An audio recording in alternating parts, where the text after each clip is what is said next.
वीर बुधु भगत की कहानी 1831 से 32 के कोल विद्रोह के महानायक वीर बुधु भगत का जन्म 17 फरवरी 1792 को रांची जिला के चान्हो प्रखंड के सिलागाई गांव में एक उरांव आदिवासी परिवार में हुआ था। प्राचीन काल से ही छोटा नागपुर क्षेत्र में आदिवासी के बहुत से समुदाय आपस में मिलजुल कर शांति पूर्वक रहते थे। इनका आजीविका का मुख्य आधार खेती था।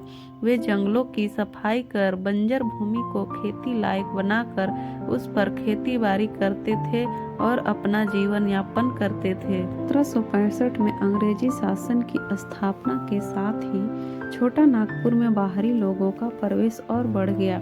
अंग्रेजों के शासन में भी आदिवासियों को कोई राहत नहीं मिली। अंग्रेजों ने भी छोटा नागपुर के राजाओं के द्वारा लागू की गई जागीरदारी जमींदारी व्यवस्था को बरकरार रखा और आदिवासियों की पढ़ा और पारंपरिक भूमि व्यवस्था की अनदेखी की। अंग्रेजी शासन में आदिवासियों पर अनेक प्रकार के कर लाद दिए गए, जैसे अबकारी कर, नमक कर, हड़िया कर, गृह कर इत्यादि। अबकारी कर में आदिवासियों पर अफीम की खेती करने हेतु जबरदस्ती दबाव बनाया जाता था। खेती नहीं करने पर उन्हें प्रताड़ित किया जाता था। वीर बुधु भगत ने जमींदारों और अंग्रेजी सेना की क्रूरता देखकर बड़े हो रहे थे। वीर बुधु भगत ने बचपन से ही जमींदारों, जागीरदारों, सूदखोरों एवं अंग्रेजी सेना की क्रूरता को देखा था। यह सब देखकर वे बड़े हो रहे थे। उन्होंने देखा था कि जमींदार और जागीरदार किस प्रकार गरीब आदिवासियों के मवेशी और तैयार फसलों को जबरदस्ती उठाकर ले जाते थे और गरीब गांव वालों के पास खाने के लिए कुछ भी नहीं बचता था। उनके घर अनाज के अभाव में कई दिनों तक चूल्हा नहीं जल पाता था। बालक बुधु भगत इस घोर शोषण को देखकर बेचैन रहते थे। वह घंटों कोयल नदी के किनारे बैठकर अंग्रेजों, जमींदारों, जागीरदारों और सूदखोरों को भगाने के बारे में सोचते रहते थे। वीर बुधु भगत बचपन से ही बहुत प्रतिभाशाली व गुणवान थे, इसलिए लोग उन्हें देवी शक्तियों का स्वामी कहते थे। वह हमेशा अपने पास एक कुल्हाड़ी रखा करते थे। वह तलवार और तीर धनुष चलाने में निपुण थे, साथ ही वे अच्छे घुड़सवार भी थे।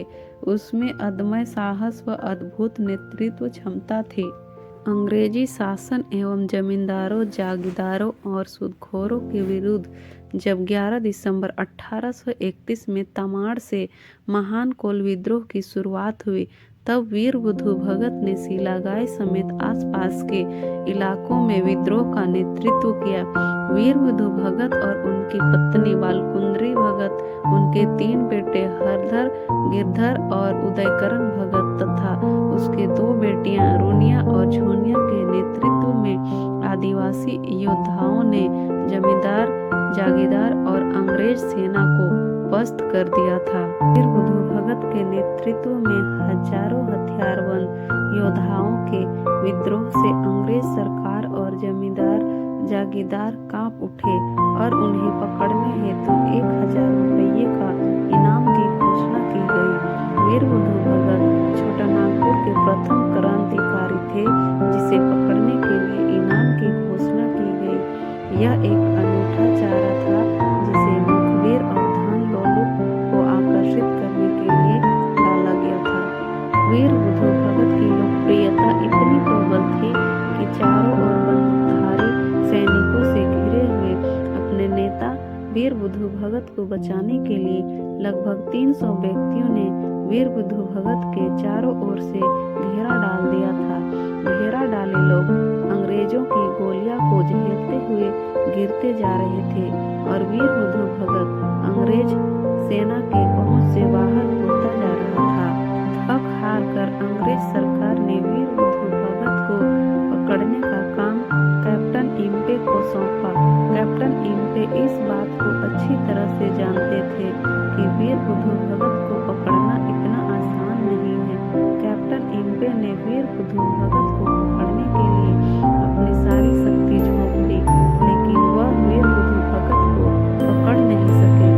फरवरी 1832 को कैप्टन इम्पे ने 4 कंपनी पैदल सैनिक और घुड़सवार दस्तों के साथ सिलागाई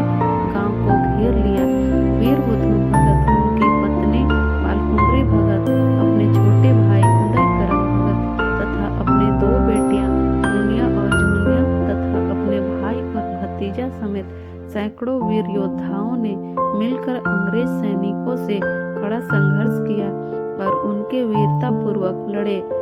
दोनों ओर से भीषण युद्ध हुआ था, लेकिन उनके तीर तलवार अंग्रेजों के बंदूक के आगे ज्यादा देर टिक नहीं सके और इस लड़ाई में वीर बुधु भगत, उनकी पत्नी बालकुंद्री भगत, उनके छोटे बेटे उदयकरण भगत, उनकी 2 बेटियां रूनिया और झुनिया, उनका भाई और भतीजा समेत सैकड़ों योद्धा वीर गति को प्राप्त हुए।